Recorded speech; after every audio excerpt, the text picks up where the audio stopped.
Bismillahirrahmanirrahim. Assalamualaikum warahmatullahi wabarakatuh. Alhamdulillahi hamdan katsiran tayyiban mubarakan fih kama yuhibbu rabbuna wa yarda. Allahumma salli ala Muhammadin wa ala ali Muhammad kama sallaita ala ali Ibrahim wa barik ala Muhammadin wa ala ali Muhammad kama barakta ala ali Ibrahim fil alamin innaka Hamidum Majid. Amma ba'du, kaum muslimin dan muslimat, salihin dan salihat, segenap jamaah yang semoga senantiasa dirahmati dan dimuliakan Allah Subhanahu wa taala. Alhamdulillahirabbil alamin, kita dipertemukan oleh Allah Subhanahu wa taala bertepatan dengan tanggal 28 Ramadan, yang mana ini merupakan babak final bagi kita semua agar kita mampu mengakhiri bulan Ramadan dengan husnul khatimah. Nanti malam 29 dan esok adalah boleh jadi puasa yang terakhir jika memang hilal nanti nampak di hari ke-29, sehingga lusa adalah tanggal 1 Syawal. Dan jika pun seandainya tidak nampak dan ditetapkan bahwasannya bulan Ramadan menjadi 30 hari, maka tersisa 2 hari lagi kita menjalankan ibadah puasa. Dan tentunya ini sangatlah cepat. Betul Pak? Tidak terasa ya? Tidak terasa seperti baru kemarin kita berpuasa. Tidak serasa seperti baru kemarin hari pertama sholat tarawih. Dan tidak terasa seperti baru beberapa minggu lalu kita mungkin mengkaji tentang tarhib Ramadan, bagaimana menyambut Ramadan dengan baik. Tiba-tiba sekarang sudah berada di penghujung. Dan memang betul, kenapa di dalam Al-Quran diistihlahkan di dalam surah Al-Baqarah ayat 184, ayyaman ma'dudat, yaitu bulan Ramadan itulah ayyaman, hari-hari yang ma'dudat, yang dihitung.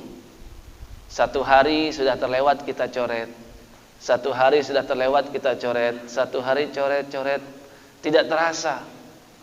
Karena ma'dudat itu dari asal kata adda ya'uddu, yang artinya menghitung.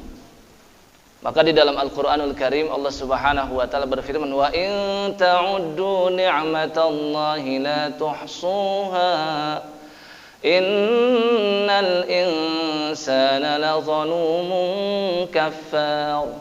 Wa in ta'uddu, jika kamu menghitung-hitung nikmat Allah, maka kamu tidak akan mampu untuk menghitungnya. Adda ya'uddu itu dalam bahasa Arab menghitung satuan, 1, 2, 3, 4, 5. Kalau ahsa yuhsi, wa in ta'uddu ni'matallahi la tuhsuha. Ahsa yuhsi itu kelipatan 10, 20, 30. Namun ungkapan di dalam Al-Baqarah ayat 184, ayyaman ma'dudat, hitungan hari ke hari, tiba-tiba sekarang sudah berada di penghujungnya. Dan tentulah kajian kita pada siang hari ini nilainya berbeda dengan kajian ketika kita mendengarkannya di malam hari. Ketika sedang berpuasa dengan ketika sudah tidak sedang berpuasa itu berbeda. Setiap ibadah yang kita lakukan dan kita dalam kondisi yang lebih lelah, dan kita dalam kondisi yang lebih penat, dan kita dalam kondisi yang lebih sulit untuk menjalankannya, maka di sisi Allah Subhanahu wa taala itu ganjarannya jauh lebih besar. Maka kaidahnya Nabi sallallahu alaihi wasallam bersabda, inna 'izamal jazaa'i ma'a 'izamil bala. Sesungguhnya besaran pahala yang didapatkan seorang hamba ketika beribadah sesuai dengan besarnya kerumitan, kesulitan yang dia hadapi ketika menjalankannya. Belum lagi Nabi sallallahu alaihi wasallam sampaikan dalam hadis yang lain diriwayatkan oleh sahabat Abu Hurairah radhiyallahu taala anhu, ma yusibul muslim min nasabin wala wasabin wala hammin wala huznin wala adhan wala ghammin hatta syaukati yushakuhu illa kaffarallahu biha min khatayahu. Kata baginda Nabi SAW, tidaklah seorang muslim, ini hanya berlaku bagi muslim Pak, tidak berlaku bagi yang lain. Maka berbahagialah ketika kita sudah menjadi seorang muslim. Karena seorang muslim itu segala lini kehidupannya baik. Baik ketika ditimpa musibah dia bersabar. Fakana khairan lah, itu adalah yang terbaik bagi dia. Dan ketika diberikan oleh Allah Subhanahu wa taala kenikmatan, limpahan karunia, maka dia syakar, dia akan bersyukur, dan itu adalah yang terbaik untuk dia. Baik sedang musibah ataupun sedang diberikan nikmat, seorang muslim itu selalu mendapatkan kebaikan. Nah, kata Nabi SAW, tidaklah seorang muslim yang terkena nasabin wala wasab. Nasab itu adalah rasa letih, wasabin itu adalah rasa jenuh, bosan, boring, ya. Kemudian wala hammin wala huznin, ketika sedang dirundung masalah, ataupun huznin sedang dalam kesedihan, wala azan wala ghammin, atau mungkin dia disakiti oleh orang lain, atau dia sedang dalam kondisi gundah gulana, atau hatta syaukati yushakuhu, bahkan seorang muslim ketika dia terkena satu buah duri saja, dengan syarat apa? Dia bersabar. Jangan seperti kebanyakan orang ketika tertusuk duri, yang keluar dari lisannya itu ungkapan-ungkapan yang tidak pantas, yang menunjukkan tidak ridho atas keputusan Allah Subhanahu wa taala. Apalagi musibah yang lebih besar, baru tertusuk duri saja sudah banyak kalimat-kalimat yang tidak jelas keluar, mungkin kalimat binatang atau lain sebagainya. Padahal ketika kita tertusuk duri, walaupun hanya satu buah duri saja, dan itu tidak begitu menyakitkan, kata Nabi SAW, illa kaffarallahu biha min khatayahu, semua itu adalah bagian dari fasilitas yang Allah berikan untuk dihapuskannya dosa-dosa kita. Demikian juga setiap ibadah yang kita lakukan, sedang berpuasa, sedang lapar kita di sana, sedang lelah letih betul, berbeda ketika sedang tidak berpuasa.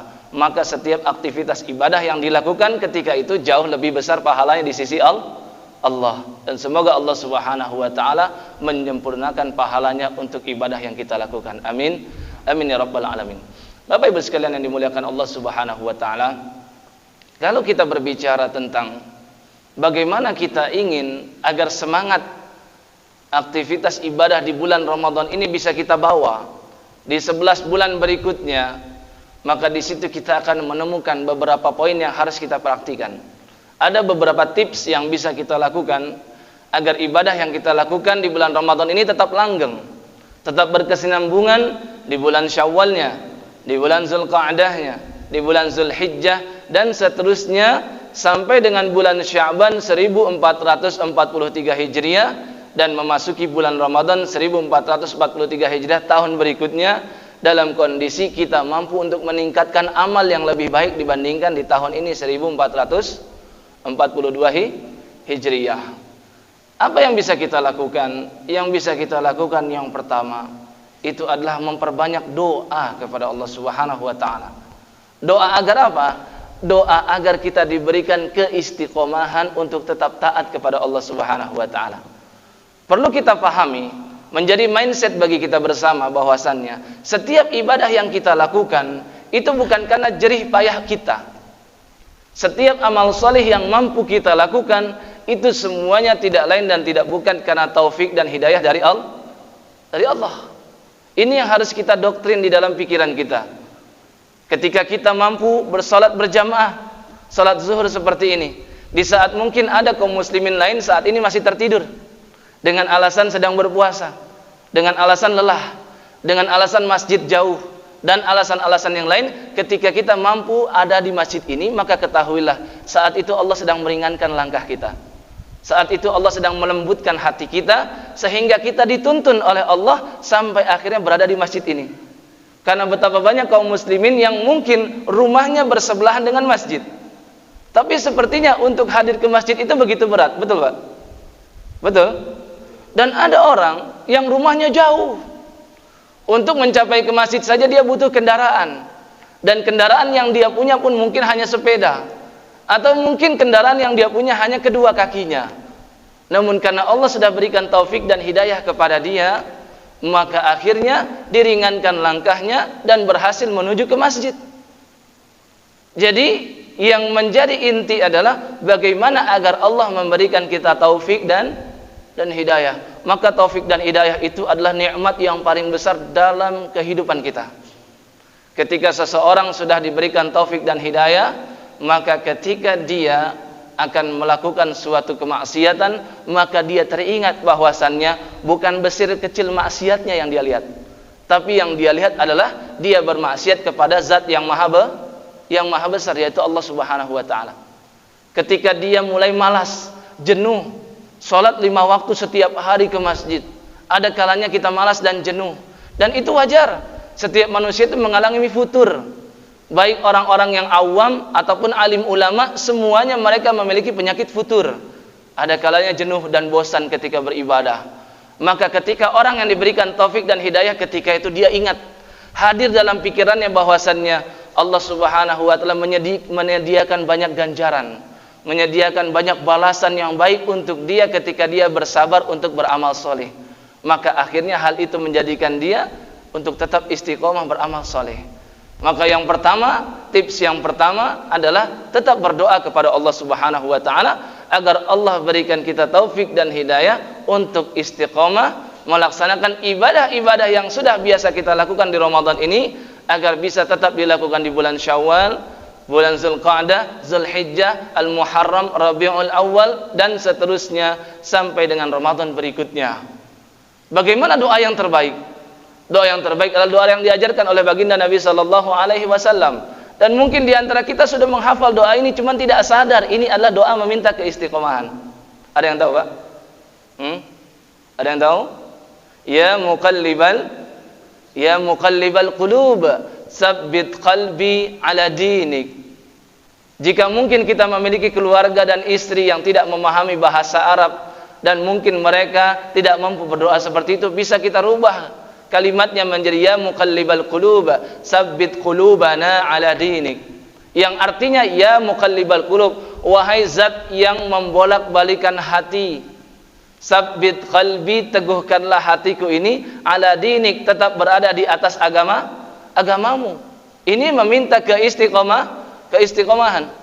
Dalam riwayat lain Nabi juga membaca ya musarrifal qulub, sarrif qulubana ala ta'atik. Wahai yang memalingkan hati, tolong mohon kami agar diteguhkan hati ini agar tetap untuk taat kepada Engkau. Dan ini termasuk doa yang paling sering dipanjatkan oleh Nabi, Pak. Kita jauh sekali dengan baginda Nabi sallallahu alaihi wasallam kadar ibadahnya. Bagaimana tidak? Nabi itu pas sholat sampai bengkak-bengkak kakinya, betul? Ya, betul, Pak.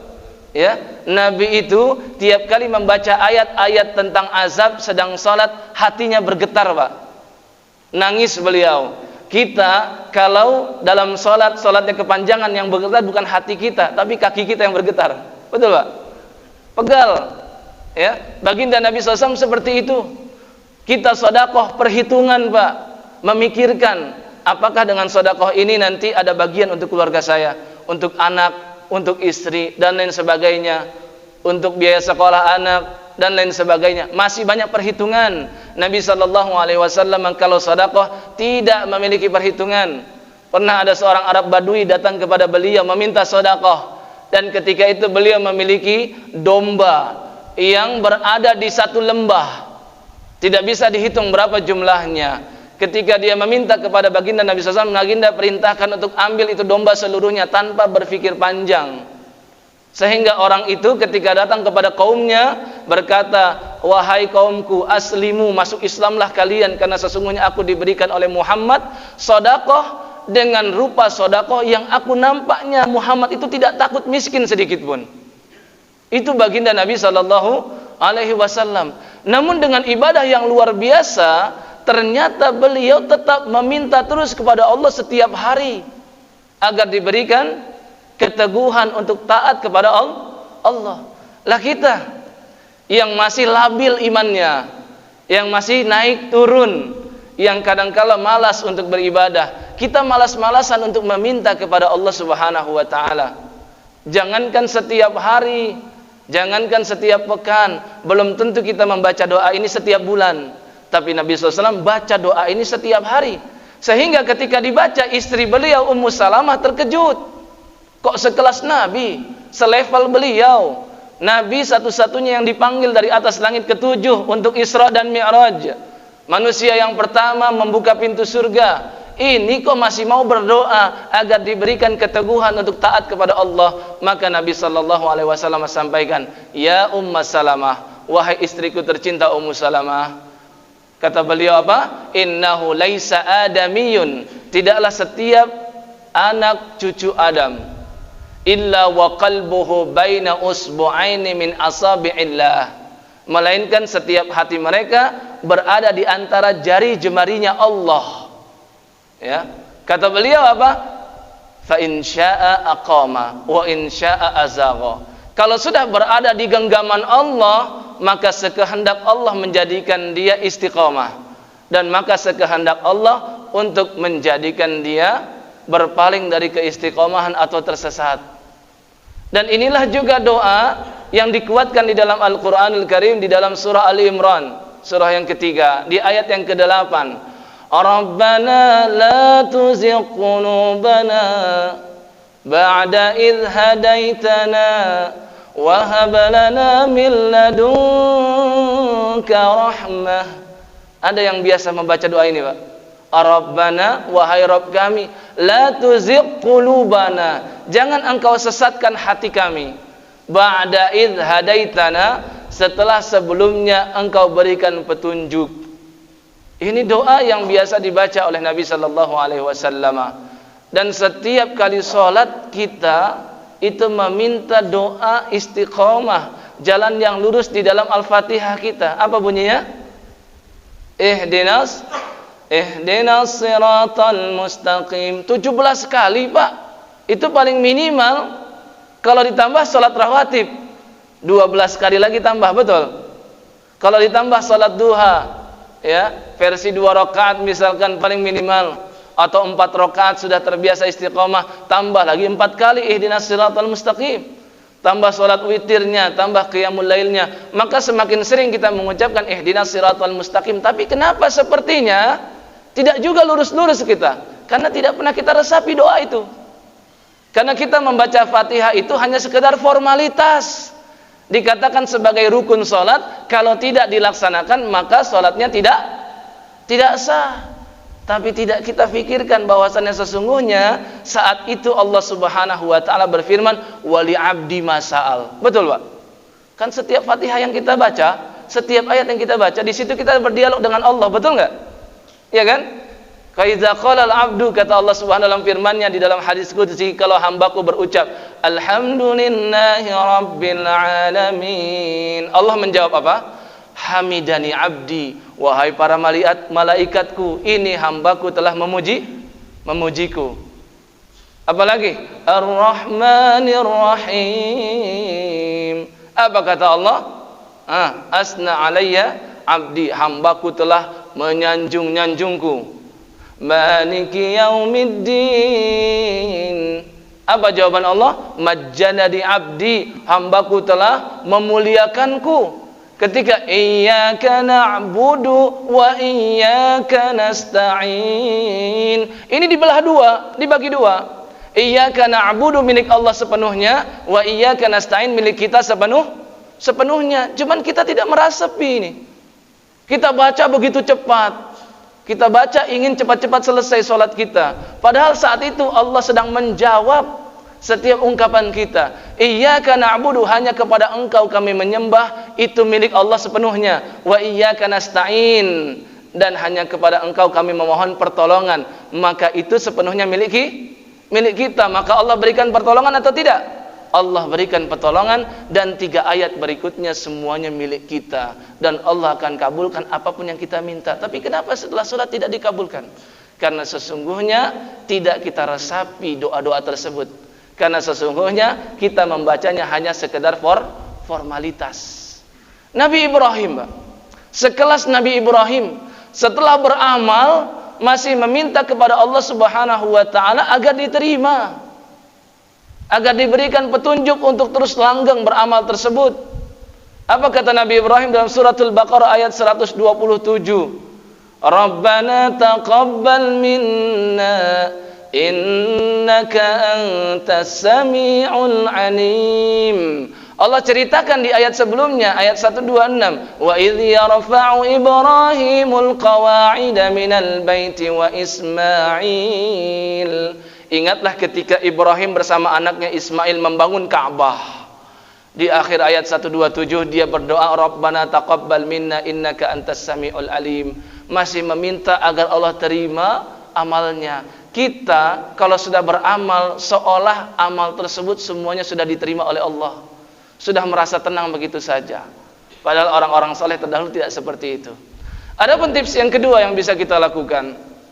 Tadi yang pertama apa? Berdoa, berminta kepada Allah untuk istiqamah. Yang kedua, berusaha ikhlas dalam setiap amal.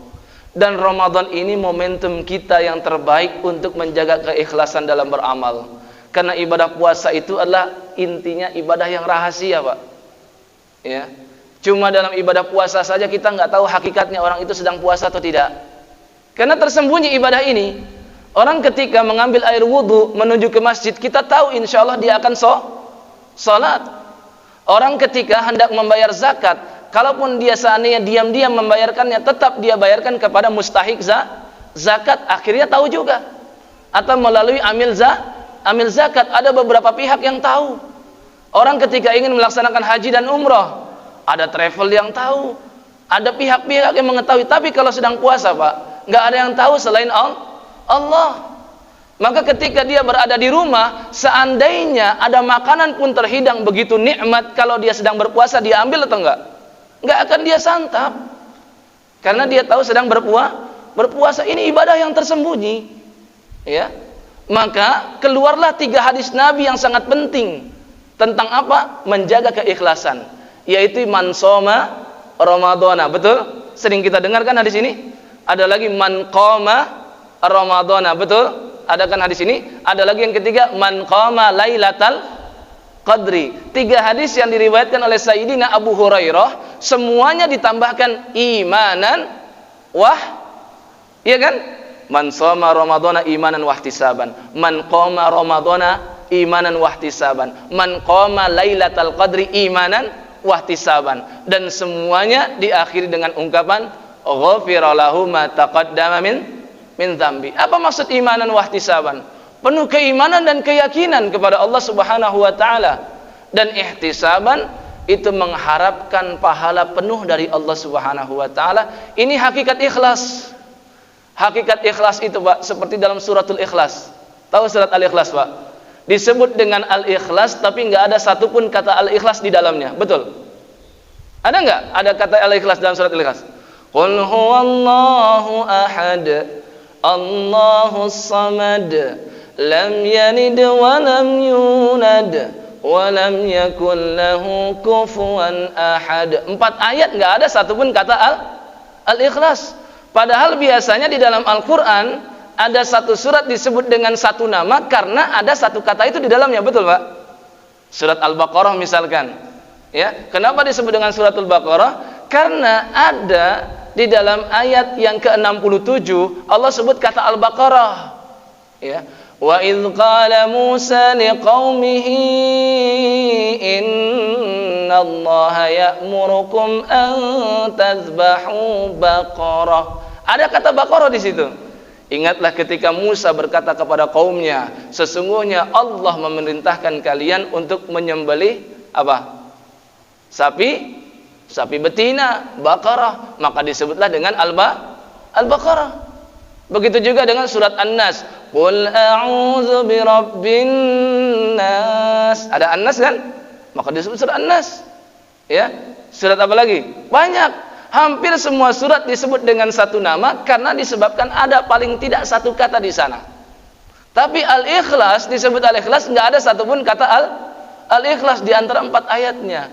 Kenapa disebut seperti itu? Karena Allah mengajarkan kita bahwasannya perbuatan ikhlas itu yang terpenting kita lakukan meskipun tidak perlu disebut oleh manusia. Kita sholat saja, mau orang memuji atau enggak, kita tetap sholat. Kita sedekah saja lakukan, karena ingat ini pahalanya dari Allah. Adapun reward dari manusia, hadiah dari manusia, pujian dari manusia, dia kembalikan semuanya kepada Allah. Dia yakini yang saya lakukan ini karena taufik dan hidayah dari Allah.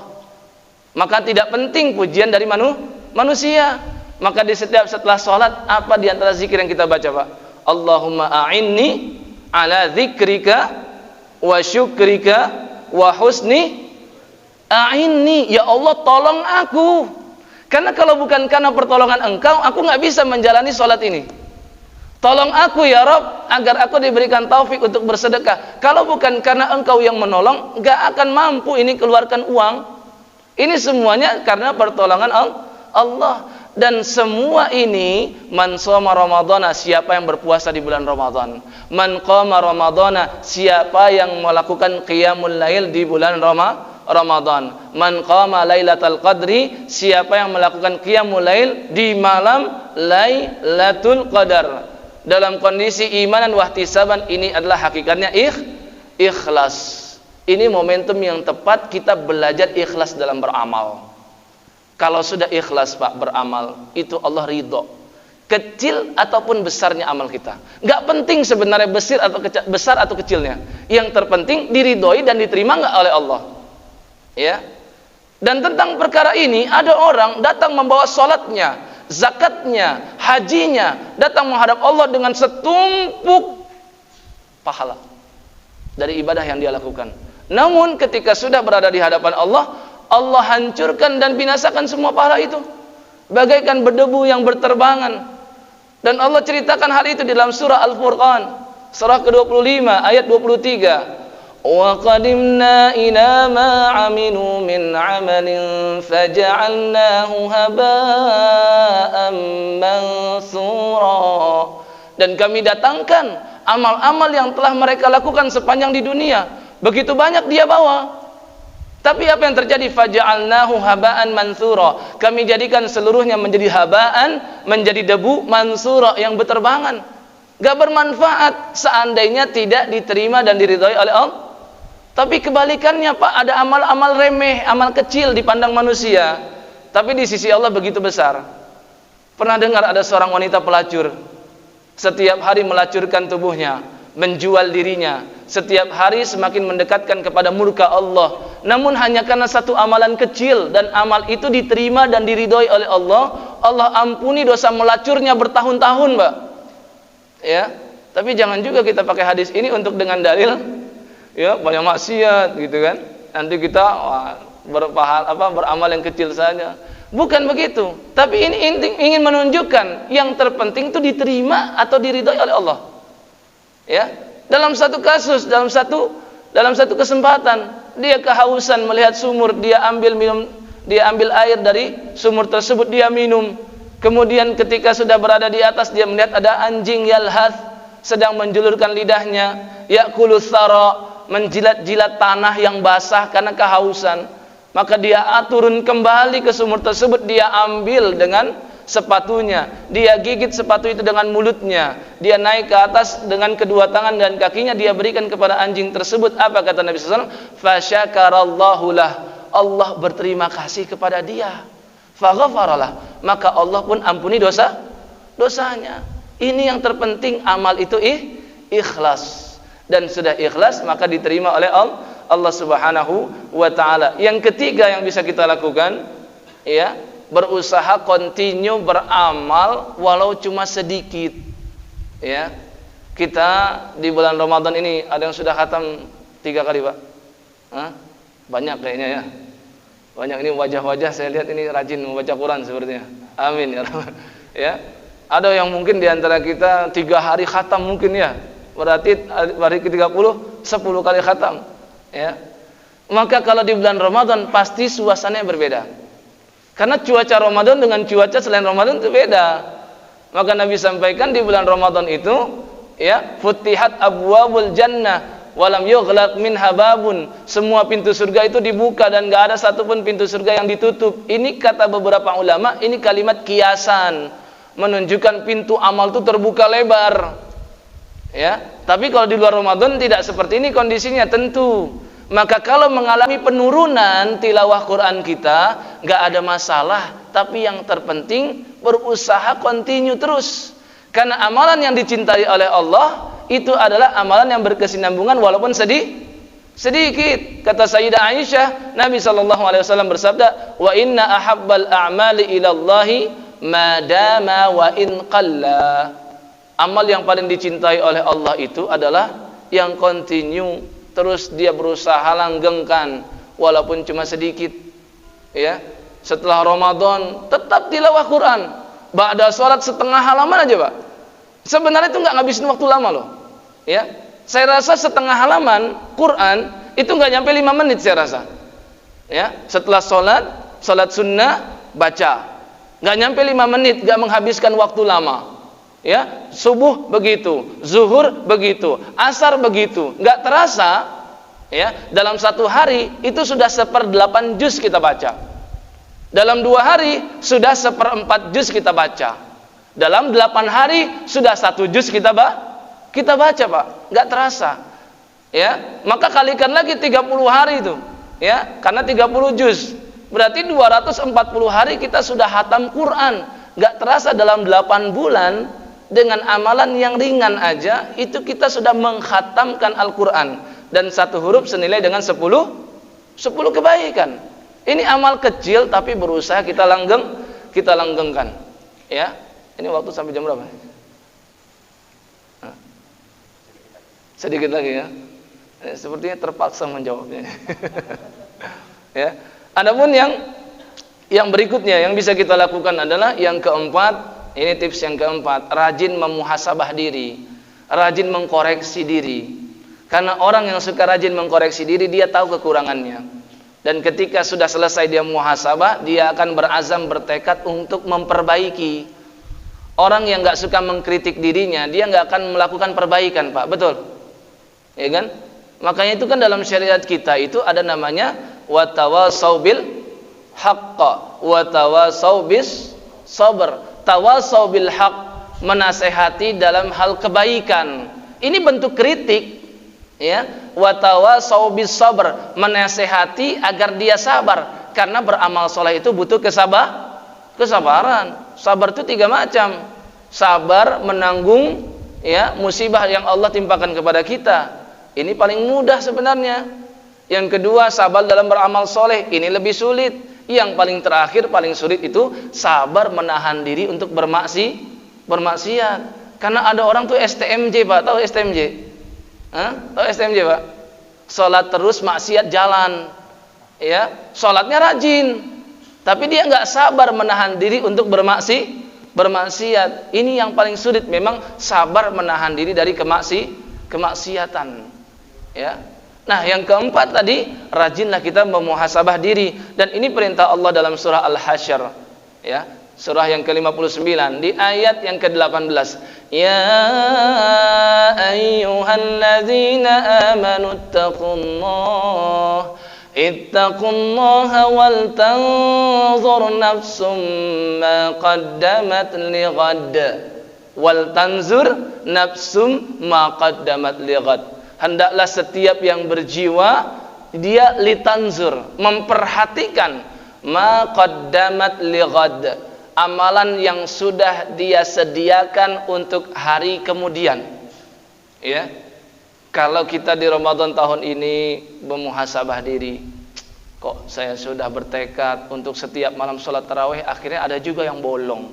Ya, 1 malam, 2 malam, ya. Oh, saya sudah berusaha tilawah Quran 1 hari setengah juz misalkan, ya. Ramadan plus dengan Sya'ban sebelumnya berarti 1 kali khatam Quran, atau Ramadan plus dengan Syawal berikutnya berarti 1 kali khatam. Tapi ternyata ada kalanya jenuh dan bosan. Ini kita koreksi.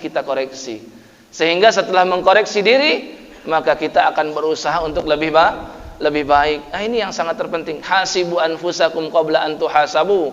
Hisablah diri kalian sendiri sebelum nanti kalian dihisab oleh Allah. Ini yang terpenting.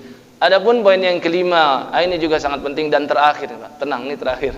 Ya, tips yang kelima dan yang terakhir. Coba diulang dulu. Tips yang pertama apa tadi? Berdoa meminta keistiqomahan. Yang kedua apa? Berusaha ikhlas di setiap amal yang kita lakukan. Yang ketiga, ya, berusaha memaksakan diri untuk beramal walaupun cuma sedikit. Ya, amal itu butuh paksaan, Pak. Jujur, wallahi saya katakan demi Allah. Ya, salat berjamaah itu awalnya harus dipaksa. Ya, itu kalau istri-istri kita, Pak, paham dengan agama dan dia tahu ketika kita salat di rumah, seandainya di zaman Nabi itu ingin bakar rumah dia, dan seandainya istri kita tahu bahwasannya kebakaran di rumah itu jauh lebih ringan dibandingkan kebakaran di akhirat dan di neraka, itu saya rasa kuping kita ditarik oleh istri kita, Pak, untuk ke masjid. Ayo ke masjid, azan gitu. Ya, kalau memang memahami betul betapa neraka itu jauh lebih dahsyat. Coba diuji, Pak, korek itu kita bakar di tangan kita 5 menit aja, tahan nggak? Kalau nggak tahan, jangan berani-berani untuk bermaksiat. Ya, karena sesungguhnya api neraka jauh lebih hebat. Kullama nadijat juluduhum baddalnahum juludan ghairaha liyadzuqul azab. Di surat An-Nisa ayat 56 Allah sebutkan, ya, kullama nadijat juluduhum, sifat api neraka itu setiap kali mulai membakar dan matang kulit kita itu, baddalnahum juludan ghairaha, segera Allah ganti dengan kulit yang baru.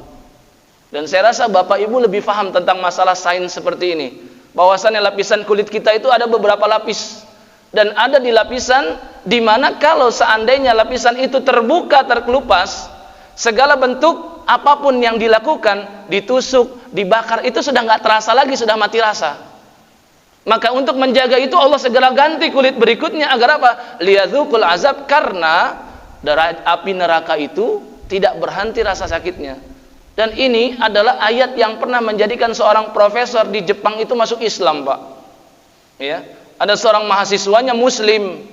Ya, dia ceritakan, wahai Prof, bagaimana kalau seandainya ada satu kitab suci menyebutkan tentang penelitian manusia di era 20 ini, ya, sudah diungkapkan jauh dari 1400 tahun yang lalu. Oh, saya akan beriman. Kitab suci apa disebutkan tuh? Surat An-Nisa 56 dibacakan. Maka profesor anatomi kulit itu mengetahui betul lapisan kulit, dan dia tahu akan ada di bagian lapisan kulit yang keberapa kalau seandainya ditusuk, dibakar, itu sudah mati rasa, orang nggak terasa lagi. Karena yang bikin terasa itu lapisan luar ini nih, dibakar langsung sakit, ditusuk langsung sakit. Tapi kalau sudah terkelupas, terbakar, itu ada masanya kita sudah mati rasa, nggak terasa lagi. Maka itu Allah langsung ganti, baddalnahum juludan ghairaha, diganti dengan lapisan kulit lagi, sehingga liyadzuqul azab, dia merasakan terus rasa sakit, nggak ada berhentinya, nggak mati, dan selama-lamanya. Satu hari senilai dengan 1000 tahun, bayangkan itu. Ya. Nah, ini yang keempat tadi apa? Muhasabah diri. Nah, yang terakhir nih, jaga teman-teman kita yang soleh, senantiasa membersamai dia.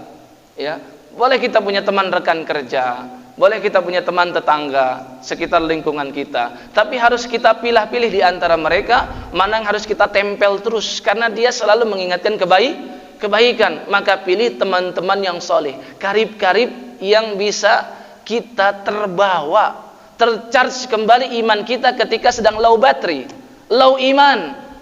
Ya, kita memahami kita ini orangnya labil, nggak stabil iman kita. Maka kalau punya teman yang soleh, sekurang-kurangnya menyaksikan dia, aneh itu kalau ngelihat ente itu, ya ingatnya akhirat terus. Gitu. Ya, bukan horor nih, Pak, ya. Ya, kita kalau nganggap kata-kata gitu serasa horor gitu, bukan, maksudnya ingat terus untuk beramal soleh, sehingga orientasi hidupnya selalu akhirat. Ya, maka pilih teman yang soleh yang bisa mengingatkan kita selalu ke masjid, mengingatkan kita hadir dalam majlis ilmu seperti ini. Nabi sudah berikan analogi, yaitu dengan teman seperti tukang minyak wangi.